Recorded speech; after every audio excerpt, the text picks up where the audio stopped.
20 minute में life processes की पूरी रिवीजन। लेट्स स्टार्ट करते हैं पहले लाइफ प्रोसेस से, विच इज न्यूट्रिशन। इस चैप्टर में हम टोटल 4 लाइफ प्रोसेस पढ़ेंगे: nutrition, respiration, transportation and excretion. Start करते हैं न्यूट्रिशन से। तो न्यूट्रिशन वो प्रोसेस है जिसके थ्रू ऑर्गेनिजम्स अपना फूड ऑब्टेन करते हैं। हम फूड क्यों खाते हैं, हम खाना क्यों खाते हैं?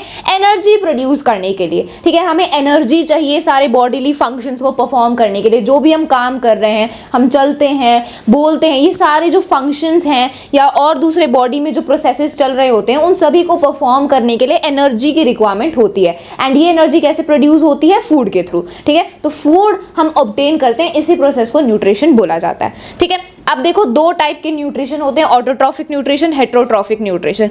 ऑटोट्रॉफिक न्यूट्रिशन जो करते हैं वो ऑटोट्रॉफ्स बोले जाते हैं। ऑटोट्रॉफ्स अपने फूड को खुद बना सकते हैं, ठीक है। तो वो हो गया, वो न्यूट्रिशन कौन सा है? ऑटोट्रॉफिक न्यूट्रिशन है। एंड जो ऑटोट्रॉफ्स हैं वो अपने खाने को खुद बना सकते हैं, अपने फूड खुद बना सकते हैं with the process of photosynthesis. जैसे कि ग्रीन प्लांट्स, जो ग्रीन प्लांट्स होते हैं वो अपना फूड खुद बनाते हैं फोटोसिंथेसिस की हेल्प से। एंड हेटेरोट्रॉफिक न्यूट्रिशन क्या है? हेटेरोट्रॉफिक न्यूट्रिशन जो करते हैं वो हेटेरोट्रॉफ्स होते हैं एंड ये अपना खाना खुद नहीं बना सकते, they can not make their own food. अब हेटेरोट्रॉफिक न्यूट्रिशन भी 3 टाइप के होते हैं: parasitic nutrition, saprotrophic nutrition and holozoic nutrition. देखो, पैरासिटिक न्यूट्रिशन में क्या होता है, जो ऑर्गेनिज्म है वो अपना फूड किसी दूसरे ऑर्गेनिज्म से ऑब्टेन करता है बिना उसको मारे, ठीक है। बिना उसको किल किए वो उस दूसरे ऑर्गेनिज्म से अपना खाना ऑब्टेन कर लेता है, ठीक है। जैसे कि मॉस्किटो, जो मच्छर होते हैं वो हमारी बॉडी पर आकर हमारा खून चूसते हैं, लेकिन हम उससे मरते तो है नहीं और वो अपना फूड भी ऑब्टेन कर लेते हैं। तो मॉस्किटो, लीचेस,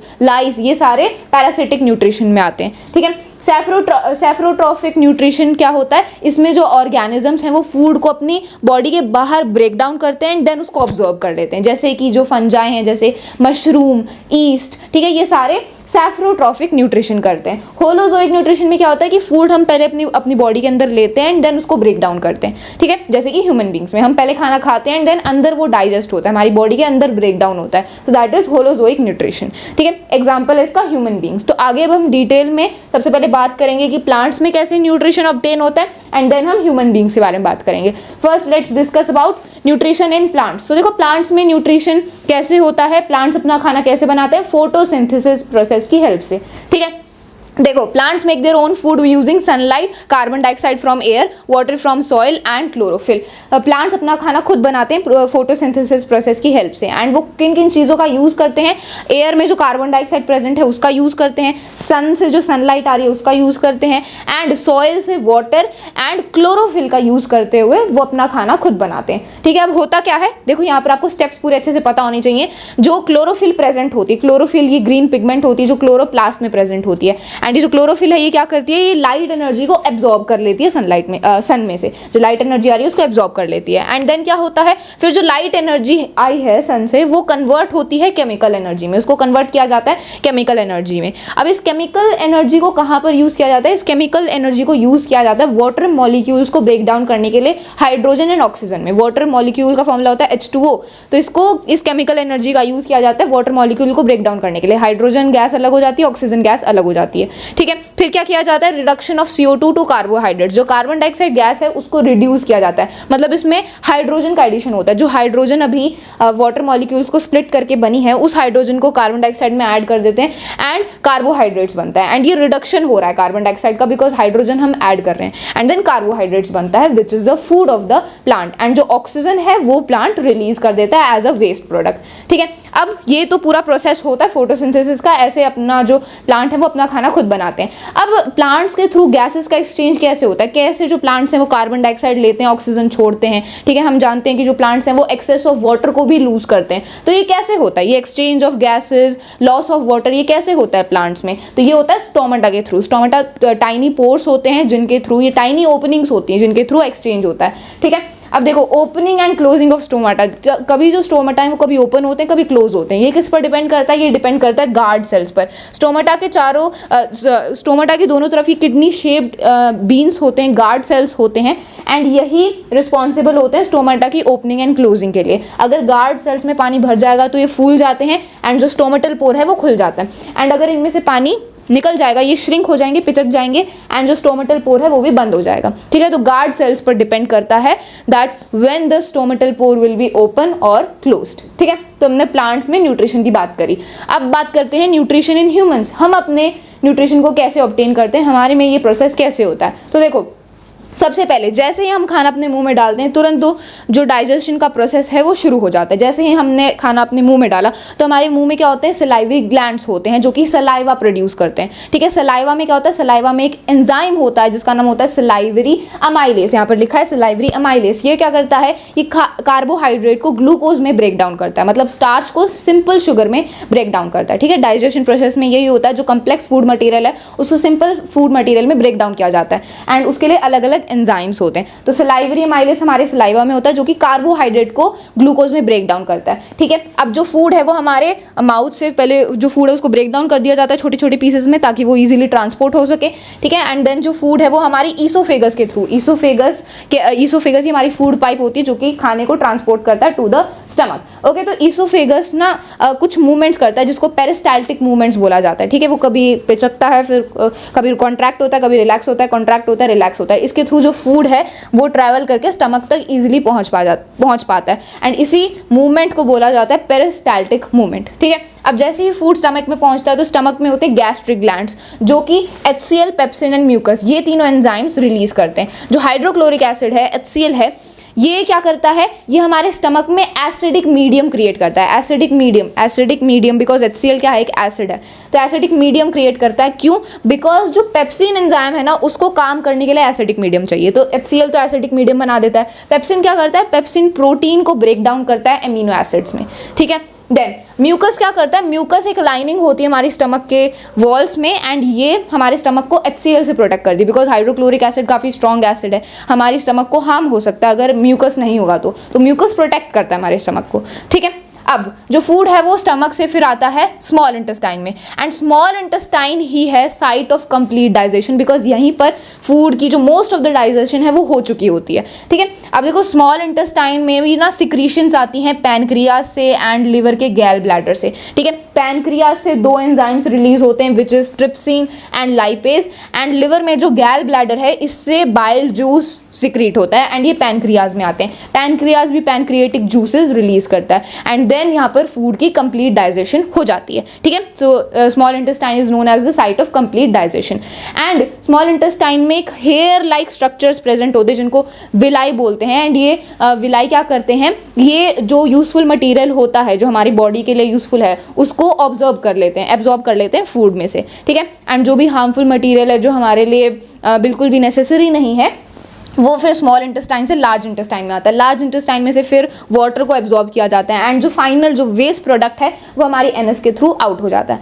ठीक है, तो ये हमारी जो पूरा ये जो सिस्टम है, ये डाइजेस्टिव जो पूरा ट्रैक्ट है जैसे फूड का डाइजेशन हो रहा है इसको एलिमेंट्री कैनाल बोलते हैं। ठीक है, एंड ये सारे एंजाइम्स हैं जो कि रिस्पॉन्सिबल होते हैं। अब देखो यहाँ पर मैंने आपको इन एंजाइम्स का फंक्शन बता देती हूँ। ट्रिप्सिन क्या करता है, ट्रिप्सिन भी प्रोटीन को ही ब्रेक डाउन करता है अमीनो एसिड्स में। ट्रिप्सिन पैनक्रियाज रिलीज करता है एंड जो लाइपेज है ये क्या करता है, ये फैट को कन्वर्ट करता है फैटी एसिड एंड ग्लिसरॉयल में। ठीक है, बाइल जूस का क्या काम है, बाइल जूस जो गैल ब्लैडर सिक्रीट करता है इसका काम होता है जो फूड का मीडियम है उसको एल्कलाइन बनाना। देखो स्टमक में जो फूड था उसका मीडियम तो एसिडिक था, लेकिन अब और जो फूड है उसकी डाइजेशन के लिए एल्कलाइन मीडियम होना चाहिए, तो बाइल जूस का यही काम होता है कि वो एल्कलाइन मीडियम क्रिएट करता है एंड साथ ही साथ वो फैट के बड़े बड़े ग्लोब्यूल्स को छोटे छोटे ग्लोब्यूल्स में ब्रेक डाउन कर देता है एंड इसको बोला जाता है इमल्सिफिकेशन ऑफ फैट्स। ठीक है, तो ये सारे एंजाइम्स का मैंने आपको फंक्शन बता दिया।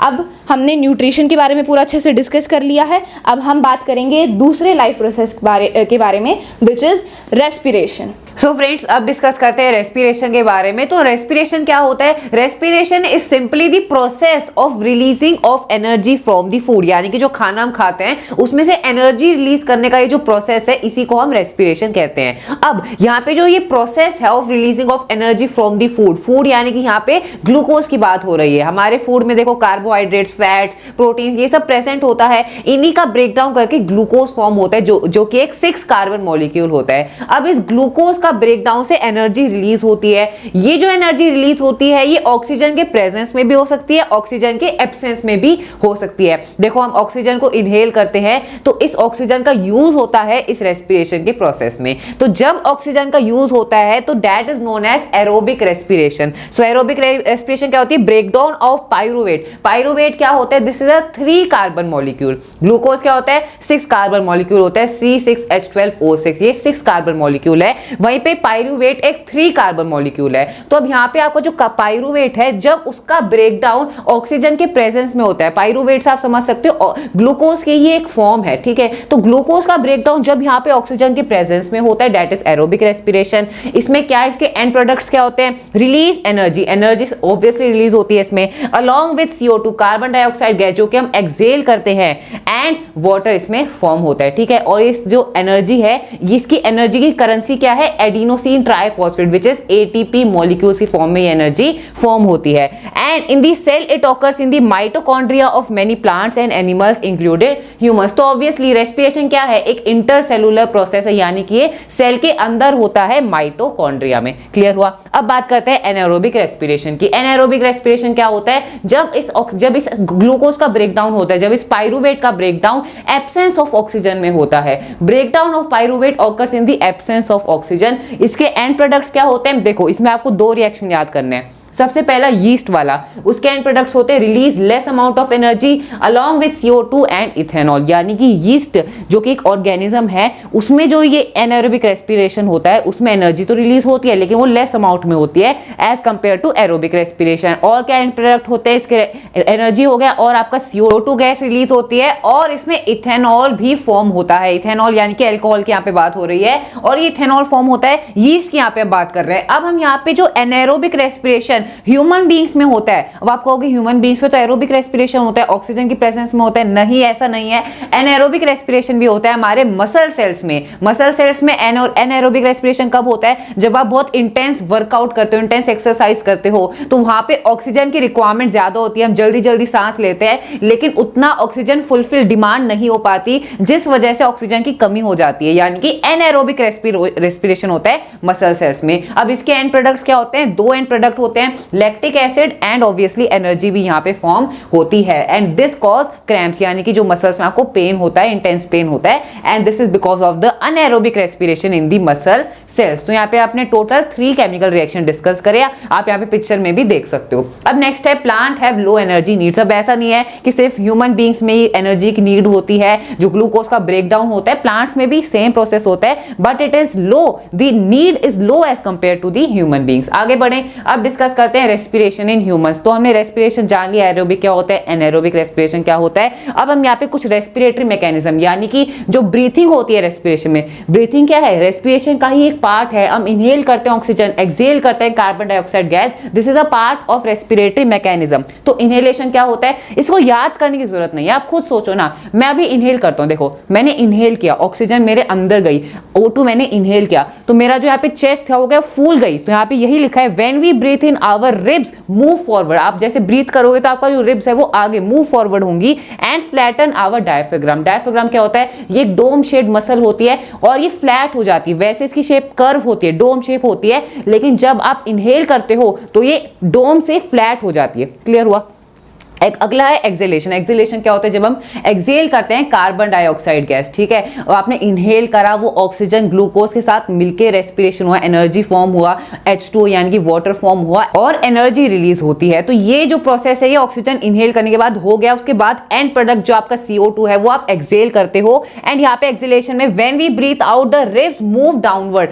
आपने एक्सहेल किया तो आपका जो रिब्स थे वो मूव डाउनवर्ड हुआ, वो पीछे गए एंड आपको जो डायफ्राम था वो फ्लैट हुआ था इनहेलेशन के टाइम, अब वो डोम शेप में वापस अपनी नॉर्मल शेप में आ गया। जो आपका डायफ्राम है that moves up and chest cavity contracts. Clear हुआ? अब यहाँ पे डायग्राम में आप देख सकते हो ये नेसल पैसेज, आपने इनहेल करी ऑक्सीजन यहाँ से, ये माउथ कैविटी के थ्रू एंड यहाँ पे लाइनेक्स है, फाइनेक्स है, ट्रैकिया के थ्रू ये कहाँ जाता है? ब्रोंकाई, एंड ब्रोंकाई के फिर और फर्दर डिवाइड होता है ब्रोंकियोल्स में एंड ब्रोंकियोल्स यहाँ पे फर्दर डिवाइड होते हैं एल्वियली सैक। इसका ये जो डायग्राम है एल्यूविलर सैक का, ये आप देख सकते हो यहाँ पे, ये एल्यूविली में क्या होता है? यहाँ पे गैसेस का एक्सचेंज होता है, यानी कि ऑक्सीजन ब्लड में जाता है और जो डीऑक्सीजनेटेड ब्लड होता है उसमें से कार्बन डाइऑक्साइड गैस वापस इन एल्यूविले के थ्रू हम इसे एक्सेल कर देते हैं। क्लियर हुआ? अब आगे बढ़ते हैं to the next topic which is transportation in human beings. So अभी रजत ने आपको रेस्पिरेशन के बारे में पूरा अच्छे से समझा दिया। अब हम अगले लाइफ प्रोसेस के बारे में बात कर रहे हैं विच इज ट्रांसपोर्टेशन। सबसे पहले हम बात करेंगे ह्यूमन बींग्स में ट्रांसपोर्टेशन कैसे होता है, फिर हम प्लांट्स की बात करेंगे। देखो हमारी बॉडी में जो भी फूड है, ऑक्सीजन है और दूसरे जो यूजफुल सब्सटेंसेस हैं उनको पूरी बॉडी में पहुंचाना होता है, पूरी बॉडी में वो ट्रांसपोर्ट होने चाहिए एंड ये सर्कुलेटरी सिस्टम के थ्रू होता है। ठीक है, तो अब देखो हम सबसे पहले ह्यूमन बींग्स में बात करते हैं। तो हमारे अंदर 3 ब्लड वेसल्स होती हैं। ब्लड वेसल्स होती हैं, ये 3 टाइप की होती हैं, आर्टरीज, वीन्स एंड कैपिलरीज। इनके थ्रू ही जो भी यूजफुल सब्सटेंसेस हैं, ऑक्सीजन है, ब्लड है, वो ट्रांसपोर्ट होता है, सर्कुलेट होता है हमारी पूरी बॉडी में। ठीक है, तो देखो सबसे पहले है आर्टरीज। आर्टरीज क्या करती हैं, ये वो ब्लड वेसल्स होती हैं जो कि हार्ट से ब्लड को और दूसरे वेरियस ऑर्गन्स तक लेकर जाती हैं। ठीक है, इनका काम क्या होता है, ये हार्ट से वेरियस ऑर्गन्स तक ब्लड को लेकर जाते हैं, from heart to the various organs of the body. जबकि वीन्स का काम होता है कि ये ब्लड को कैरी करती हैं हार्ट तक from various organs of the body. मतलब हमारी बॉडी में जो अलग अलग ऑर्गन्स हैं उनसे ब्लड लेकर आती है हार्ट तक, ये वीन्स का काम होता है। ठीक है, तो अपोजिट फंक्शन है इनका।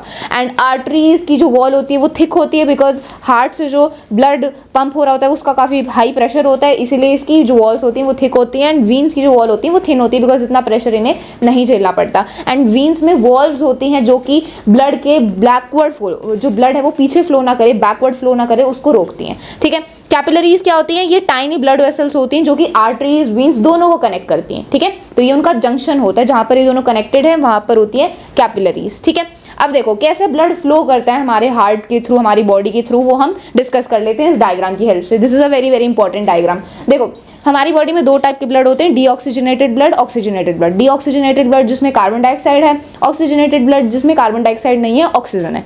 ठीक है, तो देखो जो भी डीऑक्सीजनेटेड ब्लड है हमारी बॉडी में से वो वीन्स के थ्रू आता है हार्ट में। कौन सी वीन लेकर आती है, vena cava. Vena cava is the longest vein in our body. ये वेना कावा यहाँ पर भी है, यहाँ पर भी है। अपर एंड लोअर बॉडी से ये डीऑक्सीजनेटेड ब्लड लेकर आती है हार्ट के पास। हमारे हार्ट में 4 चैम्बर होते हैं। ऊपर वाले चैम्बर्स को एट्रियम बोला जाता है, नीचे वाले चैम्बर्स को वेंट्रिकल बोला जाता है। ठीक है, अब राइट साइड जो दोनों चैम्बर्स हैं वो है right atrium, right ventricle, and left side जो दोनों चैम्बर्स हैं वो left atrium and left ventricle. तो ये 4 चैम्बर्स हो गए। तो वेना कावा डीऑक्सीजनेटेड ब्लड को लेकर आती है हमारी पूरी बॉडी में से। एंड सबसे पहले डीऑक्सीजनेटेड ब्लड कौन से चैम्बर में आता है, राइट एट्रियम में आता है। फिर राइट एट्रियम के थ्रू वो चला जाता है अगले चैम्बर में विच इज राइट वेंट्रिकल। ठीक है, राइट वेंट्रिकल के थ्रू अब जो हमारा डीऑक्सीजनेटेड ब्लड है वो पल्मोनरी आर्टरीज के थ्रू चला जाता है लंग्स के पास। ठीक है, अब देखो आर्टरीज का काम क्या होता है, हार्ट से वो दूसरे ऑर्गन्स तक ब्लड को लेकर जाती हैं। तो ये जो डीऑक्सीजनेटेड ब्लड है ये हार्ट के थ्रू लंग्स के पास जा रहा है। लंग्स के पास क्यों जा रहा है, बिकॉज लंग्स में होती हैं एल्वियोलीज जो कि ब्लड को प्योरीफाई करती हैं, डीऑक्सीजनेटेड ब्लड को ऑक्सीजनेटेड बनाती हैं। ये हम ऑलरेडी डिस्कस कर चुके हैं। ठीक है, तो वहीं पर जो ब्लड है वो ऑक्सीजनेटेड बनेगा, है ना। तो जो भी डीऑक्सीजनेटेड ब्लड है वो पल्मोनरी आर्टरीज के थ्रू लंग्स के पास जाता है। लंग्स में जो ब्लड है वो ऑक्सीजनेटेड हो जाता है एंड उसमें ऑक्सीजन आ जाती है। अब जो ऑक्सीजनेटेड ब्लड है वो दोबारा हार्ट में आता है। दोबारा हार्ट में कैसे आता है, पल्मोनरी वेन्स के थ्रू आता है। यहाँ से अब जो ऑक्सीजनेटेड ब्लड है वो दोबारा आएगा पल्मोनरी वेन्स में एंड लेफ्ट एट्रियम में आएगा, फिर लेफ्ट वेंट्रिकल में, एंड लेफ्ट वेंट्रिकल से ओर्टा। ओर्टा क्या है, ये द लॉन्गेस्ट आर्टरी है हमारी बॉडी की। ओर्टा फिर ऑक्सीजनेटेड ब्लड को पूरी बॉडी में ट्रांसपोर्ट कर देती है। ठीक है, तो आप देख सकते हो कि 2 बार ब्लड हार्ट के थ्रू गो थ्रू करता है। ठीक है, हार्ट में 2 बार जो ब्लड है वो जाता है और 1 बार आता है। देखो जो पहले जो डीऑक्सीजनेटेड ब्लड है वो पहले आया हार्ट के पास एंड देन लंग्स के पास चला गया। लंग्स से जो ऑक्सीजनेटेड ब्लड है वो दोबारा हार्ट के पास आया एंड देन पूरी बॉडी में चला गया। तो 2 बार हार्ट के थ्रू जो ब्लड है वो गो थ्रू करता है। तो ये 2 बार डबल साइकिल हो गई। तो इसी को बोला जाता है डबल सर्कुलेशन ऑफ ब्लड। ठीक है, बिकॉज 2 बार जो ब्लड है वो हमारे हार्ट के थ्रू जा रहा है। ठीक है, 1 बार डीऑक्सीजनेटेड ब्लड, फिर 1 बार ही ऑक्सीजनेटेड ब्लड। तो this is known as double circulation. ठीक है, तो ये हमने पूरा हार्ट के बारे में डिस्कस कर लिया। ये डायग्राम आपको अच्छे से पता होना चाहिए। ये सेप्टम क्या है, ये वॉल होती है जो कि चैम्बर्स को सेपरेट करती है एंड ब्लड की मिक्सिंग नहीं होती है। ठीक है, अब हम बात करते हैं और दूसरे कंपोनेंट्स के बारे में जो कि हमारे ट्रांसपोर्ट सिस्टम में है, उनको भी ट्रांसपोर्ट किया जाता है इन ब्लड वेसल्स के थ्रू। तो ब्लड प्लेटलेट्स क्या होती हैं, ये हमारे ब्लड क्लोटिंग में हेल्प करती हैं इंजरी के टाइम पर। जब हमें कोई चोट लग जाती है, कोई कट लग जाता है, तो आप देखते हो कि थोड़े टाइम तक खून निकलता है, लेकिन फिर कुछ टाइम बाद जो खून निकलना है वो बंद हो जाता है। तो वो क्यों होता है? बिकॉज जो ब्लड प्लेटलेट्स हैं वो आकर बैरियर बना देती हैं। इससे क्या होता है, ब्लड क्लॉट हो जाता है एंड और जो ब्लड है वो हमारी बॉडी से लीक नहीं करता। ठीक है, so this is the function of blood platelets. Plasma क्या है? प्लाज्मा भी हमारे ब्लड में ही होता है एंड ये येलो कलर का फ्लूइड होता है जिसमें 90% वाटर होता है एंड 10% ऑर्गेनिक सब्सटेंस होता है। ठीक है, लिम्फ क्या है? ये भी एक येलो फ्लूइड होता है जो कि ब्लड कैपिलरीज से एस्केप कर देता है, मतलब कैपिलरीज में से लीक करके ये जो येलोइश फ्लूइड है ये इंटरसेल्युलर स्पेसेस में आ जाता है। ठीक है, इसमें कम प्रोटीन्स होते हैं ब्लड के कंपैरिजन में एंड ये टिश्यूज से हार्ट तक फ्लो करता है which helps in transportation and destroying germs. Transportation and germs को डिस्ट्रॉय करने में लिम्फ का बहुत इंपॉर्टेंट फंक्शन है। And lymph digested and absorb fat को कैरी करता है इंटेस्टाइन से एंड एक्सेस फ्लूइड को ड्रेन करता है एक्स्ट्रा सेल्युलर स्पेसेस एंड उसको दोबारा ब्लड में ले आता है। ठीक है, तो ये फंक्शन है लिम्फ का। These are very important terms, इनका भी आपको पता होना चाहिए। अब बात करते हैं ट्रांसपोर्टेशन इन प्लांट्स के बारे में। प्लांट्स में कैसे फूड, वाटर, मिनरल्स का ट्रांसपोर्टेशन होता है। तो देखो, प्लांट में दो मेन कंडक्टिंग पाथवेज होते हैं, जाइलम एंड फ्लोएम। ठीक है, जाइलम में वेसल्स एंड ट्रैकीड्स होते हैं जो कि वाटर एंड मिनरल्स को ट्रांसपोर्ट करते हैं इन द प्लांट। ठीक है, it transports water and minerals from roots to highest point of the plant. देखो, जो प्लांट्स होते हैं वो अपनी रूट से सॉइल में से वाटर को एब्जॉर्ब करते हैं एंड देन पूरे प्लांट में ट्रांसपोर्ट कर देते हैं। तो जो वाटर एंड मिनरल्स हैं वो अपवर्ड डायरेक्शन में ट्रांसपोर्ट होते हैं प्लांट्स के एंड ये कौन करता है? जाइलम। ठीक है, इट ओनली ट्रांसपोर्ट अपवर्ड्स, ऊपर वाली डायरेक्शन में ही सिर्फ ट्रांसपोर्ट होता है वाटर एंड मिनरल बिकॉज ये सॉइल से एब्जॉर्ब होता है। Okay, and it works on the principle of transpiration. ये जो जाइलम है ये ट्रांसपिरेशन के प्रिंसिपल पर काम करता है। ट्रांसपिरेशन का प्रिंसिपल क्या है? देखो, जब ट्रांसपिरेशन होती है ना, जब प्लांट एक्सेस ऑफ वाटर को लॉस करता है अपने लीव्स के थ्रू, स्टोमाटा के थ्रू, तो अब जो वाटर लॉस हो रहा है ट्रांसपिरेशन के थ्रू, तो क्या हो जाता है, ऊपर एक वैकेंसी क्रिएट हो जाती है। ठीक है, एक सक्शन क्रिएट हो जाता है। ठीक है, एंड इससे क्या होता है, इससे जो जाइलम है वो रूट से और पानी को कंडक्ट करता है बिकॉज ट्रांसपिरेशन से वाटर का लॉस होता जा रहा है, तो वैकेंसी बनती जा रही है, सक्शन क्रिएट हो रहा है। इससे जो रूट प्रेशर बनता है, जो रूट है वो और ज़्यादा पानी को कंडक्ट करता है, एब्जॉर्ब करता है सॉइल में से एंड देन वो वाटर ट्रैवल करते करते आता है स्टोमाटा तक and then excess of water का लॉस होता रहता है। तो लॉस होता रहता है एंड रूट में से वाटर एब्जॉर्ब होता रहता है। तो ये इसको बोला जाता है ट्रांसपिरेशन पुल। ठीक है, एंड जाइलम इसी के प्रिंसिपल पर काम करता है। ठीक है, फ्लोएम क्या करता है? फ्लोएम फूड को ट्रांसपोर्ट करता है, पूरे प्लांट में, from leaves to other parts of the plant. Leaves में बनता है फूड, सो लीव से पूरे प्लांट में फूड को ट्रांसपोर्ट करने का काम है फ्लोएम का। फ्लोएम में जो sieve tubes and companion cells होते हैं उनकी हेल्प से ये फूड को ट्रांसपोर्ट करता है। ठीक है, एंड जो फूड का ट्रांसपोर्ट है वो अपवर्ड डाउनवर्ड दोनों डायरेक्शन में होता है बिकॉज फूड तो हर एक पार्ट को चाहिए होता है, चाहे वो रूट हो चाहे वो टॉप हो, तो दोनों ही डायरेक्शन में फूड का ट्रांसपोर्ट होता है। एंड जो ट्रांसपोर्ट ऑफ फूड है लीव से अदर पार्ट्स ऑफ प्लांट तक, इसको बोला जाता है ट्रांसलोकेशन। इस प्रोसेस को ट्रांसलोकेशन बोला जाता है।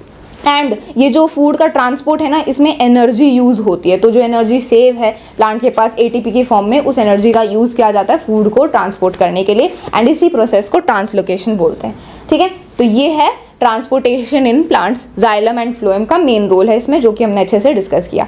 अब हम लास्ट लाइफ प्रोसेस के बारे में बात करेंगे विच इज एक्सक्रीशन। सो फ्रेंड्स, अब हम एक्सक्रीशन इन ह्यूमन बींग्स डिस्कस करते हैं with the help of this diagram. तो इस डायग्राम में आप देख सकते हो कि सबसे पहले क्या है, सबसे पहले है वन पेयर ऑफ किडनी। यहाँ पे वन पेयर है किडनी का। फिर क्या है, हमें दिख रही है लेफ्ट रीनल आर्टरी, जो रेड कलर का आपको दिख रहा है, this is the left renal artery. ठीक है, एंड यहाँ पे उसके नीचे हम देख सकते हैं, दिस ये जो ब्लू कलर का आपको दिख रहा है, ये है आपका left renal vein. Red colour में आर्टरी हमेशा हार्ट से ब्लड को दूर लेके आती है और वीन हमेशा बॉडी पार्ट से हार्ट की तरफ ब्लड लेके जाता है। ठीक है, वीन का ये हो गया आपकी left renal vein, blue colour की, रेड कलर की आपकी लेफ्ट रीनल आर्टरी। ओके, वैसे ही राइट भी आप देख सकते हो। और फिर हम क्या देख सकते हैं, वन पेयर ऑफ यूरेटर है, ये आपका लेफ्ट यूरेटर, जो व्हाइट कलर का आप देख रहे हो, this is the left ureter and this is the right ureter. और ये यूरेटर कनेक्ट करते हैं यूरिनरी ब्लैडर को। यूरिनरी ब्लैडर में हमारा यूरिन स्टोर होता है और फिर यूरिनरी ब्लैडर से यूरेथ्रा के थ्रू हमारा जो यूरिन है, जो वेस्ट प्रोडक्ट है, वो एक्सक्रीट हो जाता है out of the body.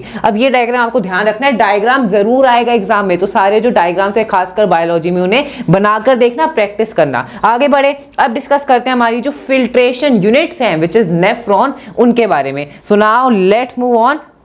Okay, so अब नेफ्रॉन के बारे में डिस्कस करेंगे। नेफ्रॉन क्या होते हैं? Each kidney has contain many millions filtration unit called as nephron. इन्हें हम क्या कहते हैं? फिल्ट्रेशन यूनिट कहते हैं। और मिलियंस ऑफ नेफ्रॉन्स प्रेजेंट होते हैं किडनीज में। ये जो ब्लड होता है, ब्लड में ऑब्वियसली देखो, जैसे ब्लड में से जो कार्बन डाइऑक्साइड गैस है, जो डीऑक्सीजनेटेड ब्लड होता है, उसमें से कार्बन डाइऑक्साइड गैस को सेपरेट किया जाता है। वैसे ही उस ब्लड में बहुत यूरिया, निट्रिक एसिड, जो नाइट्रोजनस वेस्ट होता है, उसको भी सेपरेट करना होता है। और उसे सेपरेट हम कैसे करते हैं? नेफ्रॉन्स करते हैं। ये नेफ्रॉन्स फिल्ट्रेशन यूनिट होती हैं। इनका क्या फंक्शन होता है? मेन फंक्शन इनका होता है excretion of the nitrogenous waste, uric acid, urea जो हमारे ब्लड में प्रेजेंट होता है उसे रिमूव करना, उसे मतलब सेपरेट करना ब्लड में से, to maintain the water and ionic balance. ये भी इसका फंक्शन होता है। अब नेफ्रॉन के डायग्राम को देखते हैं। यहाँ पे हम देख सकते हैं कि सबसे पहले आती है ब्रांच ऑफ रीनल आर्टरी, और यहां से हमारा ब्लड आता है जिसे हमें फिल्टर करना है।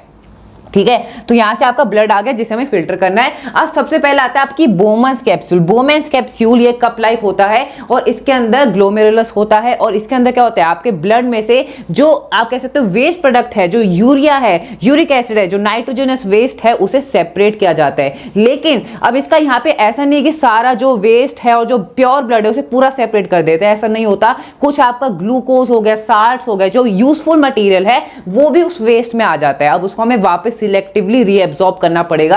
और वो सिलेक्टिव रीएब्सॉर्प्शन कहां पे होता है? यहां पे होता है। देखो यहां से बोमेंस कैप्सूल में गया सबसे पहले, फिर यहां से रीनल आर्टरी के थ्रू आता है यहां पर। और ये जो व्हाइट व्हाइट कलर, ये जो कप शेप आपको दिख रहा है, यहां पे क्या होता है? यहां पे आपका वापस सिलेक्टिव रीएब्सॉर्प्शन होता है। ठीक है, सिलेक्टिव रीएब्सॉर्प्शन होता है, जो आपका आप कह सकते हो कि जो यूजफुल मटेरियल है उसे वापस सेपरेट कर दिया जाता है उसमें से जो वेस्ट है। फिर अब जो आपका फाइनल वेस्ट है यूरिन की फॉर्म में, वो यहां से जाता है कहां पे? कलेक्टिंग डक्ट में। देखो यहां व्हाइट से एरोस भी रिप्रेजेंट हो रही है। एंड ये आपका कलेक्टिंग डक्ट है। ये कलेक्टिंग डक्ट किसको कनेक्ट करता है? यूरिनरी ब्लैडर को कनेक्ट करता है। ठीक है, यहां से सबसे पहले यूरेटर के through urinary bladder, then urethra, और फिर जो वेस्ट प्रोडक्ट है दैट इज एक्सक्रीटेड आउट। वापस एक बार डिस्कस करें। देखो ब्लड आया branch of the renal artery से, बोमेंस कैप्सूल में गया, यहाँ पे आपका वेस्ट सेपरेट हुआ, लेकिन कुछ जो यूजफुल मटेरियल है वो भी अभी ब्लड में डिसॉल्व है। अब उसको हमें वापस क्या करना है? रीएब्सॉर्ब करना है। और वो रीएब्सॉर्ब होता है, देखो यहाँ से व्हाइट व्हाइट जो आपके है ना, जो लूप है, हेनले लूप, यहाँ से होता हुआ नीचे जाता है और एक कप शेप में वापस यहाँ पे क्या होता है? सिलेक्टिव रीएब्सॉर्प्शन होता है,